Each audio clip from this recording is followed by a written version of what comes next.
నిన్న నేను విత్ ఆధారాలు చూపెట్టిన కాంగ్రెస్ పార్టీకి 2 కోట్ల పైచిలకు వీళ్ళు ఏమంటారు పార్టీ ఫండ్లు ఇచ్చారు కాబట్టి వాళ్ళకి పర్మిషన్లు ఇచ్చారు. 65 మంది చచ్చిపోయారు మధ్యప్రదేశ్లో సోమ్ డిస్టిలరీస్కి సంబంధించినటువంటి బీర్లు తాగి.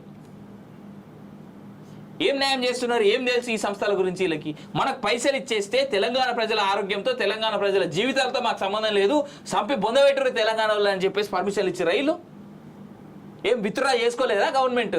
అరే బాబు నీ బీర్లు తాగి 65 మంది చచ్చిపోయారా నీ స్టేట్లా మధ్యప్రదేశ్లో, నువ్వు వీడు ఎట్లా వస్తావు అని చెప్పేసి ఆ ప్రజల ఆరోగ్యం గురించి ఆలోచన లేదు వీళ్ళకి?